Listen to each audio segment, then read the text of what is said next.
Hello student, welcome to MR Shiksha point. आज हम आपके लिए लाए हैं क्लास 10th मैथमेटिक्स का वीडियो नंबर 2। इससे पहले हम एक वीडियो अपने चैनल पर अपलोड कर चुके हैं जिसको आप प्लेलिस्ट से प्राप्त कर सकते हैं। हमने उस वीडियो में एक्सरसाइज 1.1 के प्रश्न 1 से लेकर 3 तक के प्रश्नों को हल किया था। अब प्रश्न नंबर 4 से आगे के प्रश्नों को हम इस वीडियो में हल करने वाले हैं। इन प्रश्नों को अच्छी तरह से समझने के लिए आपको एक बार उस वीडियो को अवश्य देखना चाहिए, जिसको आप उसको एक बार अवश्य देखें। तो चलिए अब हम हल करते हैं क्वेश्चन नंबर 4 से आगे के प्रश्नों को। क्वेश्चन नंबर 4 हमको दिया है कि यूक्लिड विभाजन प्रमेयिका का प्रयोग करके दर्शाइए कि किसी धनात्मक पूर्णांक का वर्ग 3m या 3m+1 के रूप का होता है। यानी हमें यूक्लिड विभाजन प्रमेयिका का प्रयोग करके दर्शाना है कि किसी धनात्मक पूर्णांक का जो वर्ग है वो 3m या 3m+1 के रूप का होता है। तो सबसे पहले हम मानेंगे, क्योंकि धनात्मक पूर्णांक की बात चल रही है तो यहाँ पर हमको मानना होगा पूर्णांक को। तो माना a एक धनात्मक पूर्णांक है। हमने मान लिया कि a क्या है, एक धनात्मक पूर्णांक है। अब a एक धनात्मक पूर्णांक है तो हमें सिद्ध करना है कि इसी धनात्मक पूर्णांक का जो वर्ग है वो 3m या 3m+1 के रूप का होता है। तो चलिए हमें सिद्ध क्या करना है, सिद्ध करना है कि a का वर्ग 3m या 3m+1 के रूप का होता है। ये हमको सिद्ध करना है। तो चलिए अब हम सबसे पहले लिख लेते हैं यूक्लिड विभाजन प्रमेयिका से। यूक्लिड विभाजन प्रमेयिका होती है हमारे पास a बराबर BQ प्लस R। इसको हम मान लेते हैं समीकरण 1। यहाँ पर ये जो हमारे पास b है और यहाँ पर क्वेश्चन में हमें दे रखा है 3, तो हम इस b को मान लेंगे 3। माना b बराबर, b है भाजक, a होता है भाज्य और q होता है भागफल और r शेषफल। तो इस भाजक b को हम कितना मान लेंगे, जो हमको क्वेश्चन में दिया होगा वही मान लेते हैं। यानी हमें b का मान हम वो मान लेते हैं जो भी हमें क्वेश्चन में दिया हो। तो यहाँ पर हमने मान लिया कि b बराबर 3। अब b जो है हमारा भाजक होता है और जो शेषफल होता है r वो हमेशा भाजक से छोटा होता है। तो जब शेषफल r भाजक से छोटा होता है तो r 3 से छोटा होगा, यानी r छोटा होगा 3 से। तो r के जो मान होंगे वो 0 हो सकता है, 1 हो सकता है और 2 हो सकता है। यानी r के यहाँ पर 3 मान हो सकते हैं, 0, 1 और 2। अब हम इन्हीं तीनों मानों को एक एक करके समीकरण 1 में रखेंगे। तो सबसे पहले हम रखेंगे r बराबर 0। रखने पर r बराबर 0 हम समीकरण 1 में रखेंगे तो हमारे पास होगा a बराबर BQ। ऐसे ही b की जगह भी हम रखेंगे, b का मान है हमारे पास 3, q ऐसे ही प्लस r की जगह रखेंगे 0। तो ये हो जाएगा a बराबर 3q में 0 जोड़ेंगे तो 3q। अब यहाँ पर हम इसका दोनों पक्षों में करेंगे वर्ग, तो ये हो जाएगा a² बराबर 3q का स्क्वायर। अब यहाँ पर a² हम ऐसे ही रहने देंगे और 3q² जो है इसमें इसका वर्ग खोलेंगे तो ये हो जाएगा 3 का वर्ग 9 और q² ऐसे ही। अब यहाँ से हमारे पास क्वेश्चन में है 9 और हमें क्वेश्चन में 9 नहीं चाहिए, तो हमें क्वेश्चन में क्या चाहिए, 3। तो हम यहाँ से जो है 3 कॉमन लेंगे। a² बराबर 3 हमने लिया कॉमन, यहाँ से हमारे पास कॉमन लिया है तो कॉमन लेने का मतलब होता है भाग देना। तो हम इस 3 से इस 9 को भाग देंगे तो यहाँ पर बचेगा 3, 3 3 9 q²। अब यहाँ पर जो हमारे पास ये ब्रैकेट वाला पार्ट है इसको हम मान लेंगे m। अब इस ब्रैकेट वाले पार्ट को जब हम m मानेंगे तो चलिए मैं एक लाइन खींच लेता हूँ। माना ये जो हमारा ब्रैकेट वाला पार्ट है 3q², इस 3q² को हमने मान लिया m, जो कि एक क्या है, पूर्णांक है। तो यहाँ पर हम रखेंगे m, तो ये हो जाएगा a² बराबर 3 ऐसे ही रहेगा और 3 ऐसे ही रहेगा और 3q² की जगह हम रख देंगे m। अब यहाँ पर ये जो हमारा पहला पार्ट था वो सिद्ध हो गया कि a का जो वर्ग होता है वो 3m के रूप का होता है। अब हम सिद्ध करने वाले हैं अगले पार्ट को। तो चलिए अब हम r बराबर रखेंगे 1। r बराबर 1 रखने पर जब हम यहाँ पर r बराबर 1 रखेंगे तो ये हो जाएगा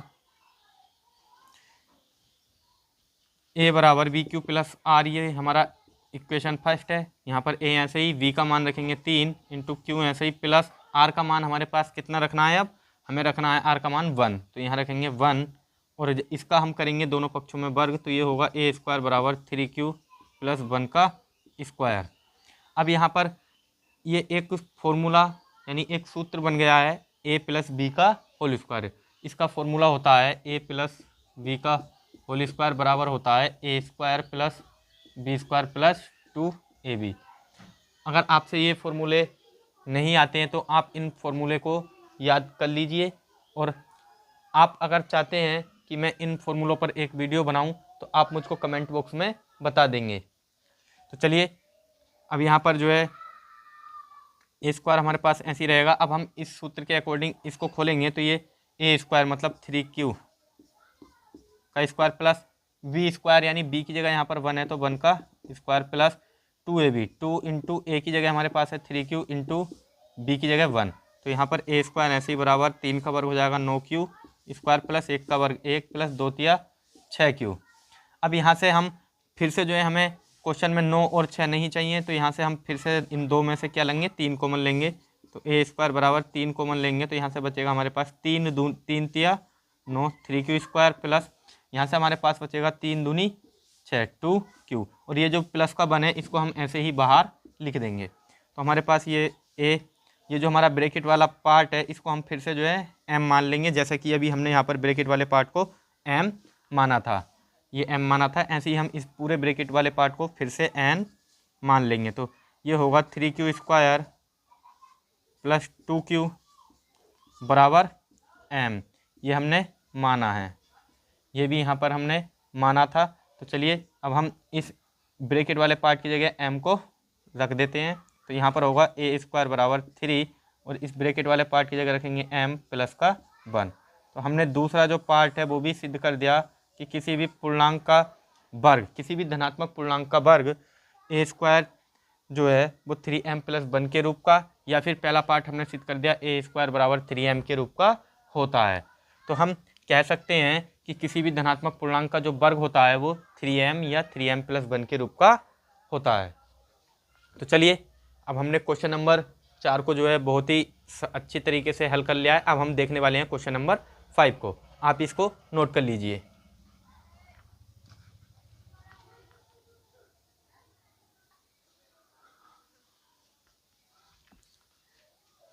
मैंने क्वेश्चन नंबर 4 को जो है नोट कर लिया है, तो चलिए सॉल्व करते हैं क्वेश्चन नंबर 4 को। हमारे पास दिया है यूक्लिड विभाजन प्रमेयिका का प्रयोग करके दर्शाइए कि किसी धनात्मक पूर्णांक का घन 9m प्लस 1 या 9m प्लस 8 के रूप का होता है। यानी हमको बिल्कुल सेम क्वेश्चन नंबर 3 के ही तरह इसको हल करना है। वहाँ पर हमको दिया हुआ था वर्ग और यहाँ हमको दे रखा है घन। तो चलिए हल करते हैं इस प्रश्न को। सबसे पहले हम वही काम करेंगे जो हमने पिछले क्वेश्चन में किया था। तो यहाँ पर हम मानेंगे कि माना ए एक धनात्मक पूर्णांक है, यानी ए जो है क्या है, एक धनात्मक पूर्णांक है, ये हम मान लेते हैं एक धनात्मक पूर्णांक है। अब यहाँ पर जब ए एक धनात्मक पूर्णांक है तो हमें अब सिद्ध क्या करना है, हमें सिद्ध करना है कि ए का जो घन है, अब यहाँ पर वहाँ पर ए का वर्ग था, अब यहाँ पर ए का घन, तो ए का घन है वो 9m या 9m प्लस 1 या 9m प्लस 8 के रूप का होता है। यानी हमको सिद्ध करना है कि ए की क्यू जो है वो 9m या 9m प्लस 1 या 9m प्लस 8 के रूप में होता है। तो चलिए हल करते हैं इस प्रश्न को। सबसे पहले अब हम यहाँ पर लगाएंगे यूक्लिड विभाजन प्रमेयिका। तो a बराबर वी क्यू प्लस आर, ये समीकरण 1। हम फिर से जो है इस b को मानेंगे जो हमें क्वेश्चन में दिया होगा। तो यहाँ पर क्वेश्चन में दे रखा है 9, तो हम भाजक जो b है उसको मान लेंगे 9, ये हमने माना है। तो हमने मान लिया कि b बराबर 9, माना b बराबर 9। तो अब ये b बराबर 9 है। अब r का जो मान होगा शेषफल r वो हमेशा छोटा होगा b से, तो r जो है वो छोटा होगा कितने से, b का मान 9 से। तो r के जो मान होंगे, r के मान हमारे पास हो सकते हैं 0 1 2 3 4 5 6 7 8, यानी r के मान हमारे पास 0 से लेके 8 तक हो सकते हैं क्योंकि r हमेशा 9 से छोटा होगा। अब यहाँ पर हम क्या इन सभी मानों को, r के सभी मानों को रखेंगे? यहाँ पर हमें r के सभी मानों को नहीं रखना है, क्योंकि यहाँ पर हम देखें तो हमें यहाँ पर एक चाहिए 1 और हम 1 का घन करेंगे तभी हमें 1 प्राप्त होगा प्लस में। तो यहाँ पर r का मान रखेंगे हम 1 और 1 में हम रखेंगे 0 क्योंकि नो m के साथ हमें यहाँ पर कोई भी संख्या नहीं दे रखी, इसलिए हम यहाँ पर रखेंगे 0 और एक मान हम रखेंगे r का 2 क्योंकि 2 का घन करेंगे तो हमें प्राप्त होगा 8। तो चलिए r बराबर 0 रखने पर अब हम यूक्लिड विभाजन परिमेयिका में r बराबर 0 रखेंगे तो यहाँ पर a हमारे पास ऐसे ही रहेगा, b का मान हमारे पास दे रखा है 9, b का मान 9 और q ऐसे प्लस r का मान हम रख रहे हैं 0, तो ये हो जाएगा a बराबर 9q। अब यहाँ पर घन है क्योंकि क्वेश्चन में घन चाहिए तो यहाँ पर भी हम दोनों पक्षों में करेंगे घन, तो a की q बराबर हो जाएगा 9q की होल क्यूब। अब यहाँ पर a का घन जो है ऐसे ही रहेगा बराबर 9 का घन करेंगे तो 9 का घन होता है 729 और q की घात हो जाएगी 3। अब यहाँ से हम लेंगे 9 को लेंगे कॉमन क्योंकि हमें क्वेश्चन में चाहिए 9 और हमारे पास यहाँ पर 9 नहीं है, लेकिन हम यहाँ से 9 कॉमन ले लें तो हमारे पास 9 प्राप्त हो जाएगा और यहाँ से हमारे पास बचेगा 9 अट्ठे 72 और 9 एकम 9 और यहाँ से हमारे पास q की घात 3 ऐसे ही रहेगा। अब ये जो ब्रैकेट वाला पार्ट है अब हम इसको मान लेते हैं m, तो जब हम इसको m मान लेंगे तो हमारे पास प्राप्त हो जाएगा m क्योंकि क्वेश्चन में हमको m लाना है और हमें m प्राप्त हो जाएगा। तो चलिए ये जो ब्रैकेट वाला पार्ट है हम इसको मान लेते हैं कि माना जो हमारा 81 q की घात 3 है, 81 q की घात 3 इसको हम मान लेते हैं m। तो जब अब हमने इसको m मान लिया अब यहाँ पर हम रखेंगे m, तो a की घात 3 ऐसे ही रहेगा और 9 ऐसे ही रहेगा और ये जो 81 q की घात 3 है इसकी जगह हम रख देंगे m। तो पहला जो पार्ट है वो हमारा सिद्ध हो जाता है कि किसी भी धनात्मक पूर्णांक का जो घन होता है वो 9m के रूप का होता है। चलिए अब हम रखते हैं r बराबर 1 क्योंकि क्वेश्चन में हमको 1 चाहिए तो अब r बराबर हम 1 रखेंगे। तो r बराबर 1 रखने पर जब हम r बराबर 1 रखेंगे तो यहाँ पर होगा a बराबर b की जगह 9 q ऐसे ही प्लस r की जगह हम रखेंगे 1। अब दोनों पक्षों में इसका घन करेंगे तो ये होगा a की q बराबर 9q प्लस 1 का होल q। अब ये जो a की क्यूब है ये ऐसे ही रहेगा और इसका सूत्र खोलेंगे यानी a प्लस बी की होल क्यू, यहाँ पर सूत्र होता है a प्लस बी की होल क्यू। इसको हम खोलते हैं तो आता है a की क्यूब प्लस b की क्यूब प्लस 3ab और ब्रैकेट में a प्लस b, ये इसका सूत्र होता है। आपको अगर ये सूत्र नहीं आते हैं तो आप इनको ज़रूर याद करें क्योंकि इन सूत्रों का जो प्रयोग है वो हर ही क्लास 10th मैथमेटिक्स के अधिकतर अभ्यासों में होने वाला है। और यदि आपको ये सूत्र नहीं आते हैं तो मैं आपके लिए एक स्पेशल वीडियो बनाकर अपलोड करूँगा, आप उसको जो है प्लेलिस्ट से देख सकते हैं। तो चलिए यहाँ पर जो है हम इस सूत्र को खोलेंगे तो 9q यानी a की क्यूब 9q की होल क्यूब प्लस 1 की whole cube plus 3 into a की जगह जो है 9q ऐसी रहेगा इंटू b की जगह 1 और ब्रैकेट में हमारे पास ये a प्लस बी है तो यहाँ पर आ जाएगा 9q प्लस 1। अब यहाँ पर खोलते हैं सूत्र ऐसे ही, 9 का जो घन है वो होगा 729 q की घात 3 प्लस 1 का घन 1 प्लस अब हम इसकी गुणा करना चाहें कर भी सकते हैं और गुणा करके कोई फ़ायदा नहीं, हम ऐसे ही रहने देते हैं 3 इंटू 9q इंटू 1 और 9q प्लस 1। क्योंकि हमें यहाँ से हमने गुणा क्यों नहीं किया, क्योंकि यहाँ से हमें 9 कॉमन लेना होगा क्योंकि हमें क्वेश्चन में 9 चाहिए और हम इसमें से और इसमें से जो है अब 9 को कॉमन ले लेते हैं। तो यहाँ से हम कॉमन लेंगे 9, तो यहाँ पर हमारे पास बचा 9 अट्ठे 72 और 9 एकम 9। अब यहाँ से हमने 9 अट्ठे 72 9 एकम 9। अब यहाँ पर हमारे पास जो बचा q की घात 3 81 q की घात 3 प्लस इस 1 को हम बाद में बाहर लिखेंगे। अब यहाँ से हम कॉमन ले लें तो यहाँ से बचा 3 और q बचेगा और ये 1 की गुणा करेंगे तो बात वही है, हम 3q ही रहने देते हैं और ये ब्रैकेट में हमारे पास बचा 9q प्लस 1।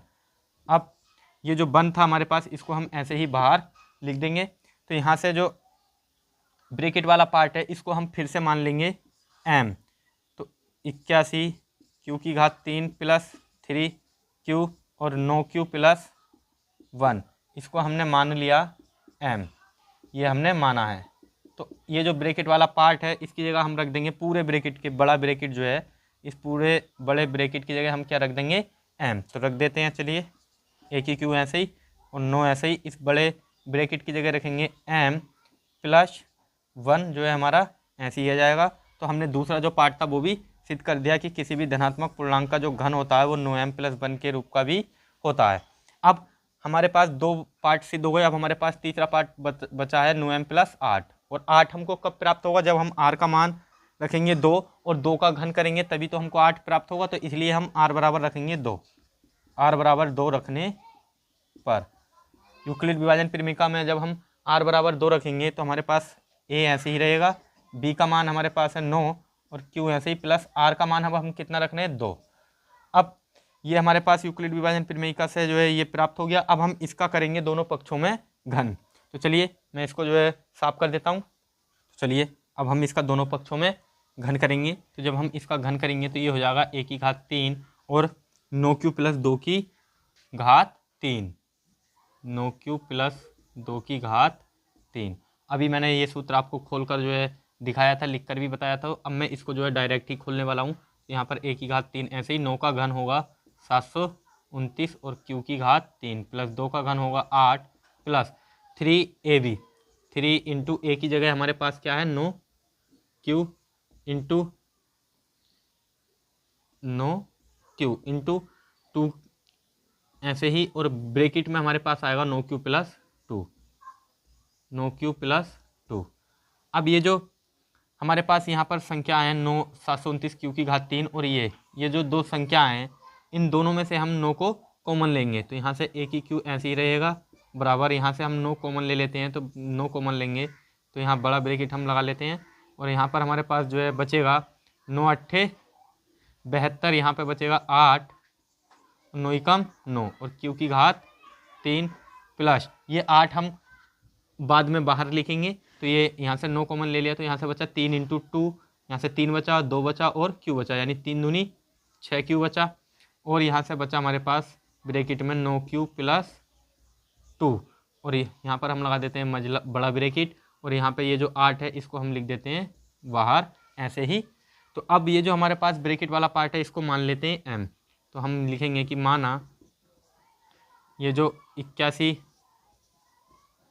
q की घात 3 है प्लस 6q है और 9q प्लस 2 है, इस पूरे पार्ट को हमने मान लिया m। अब ये जो ब्रैकेट वाला पार्ट है इसकी जगह हम यहाँ पर रखेंगे m। तो चलिए m रखते हैं। तो ये a की q ऐसे ही रहेगा बराबर 9 ऐसे ही रहेगा और ये जो ब्रैकेट वाला पार्ट है इसकी जगह हम रख देते हैं m प्लस 8 ऐसे ही रहेगा।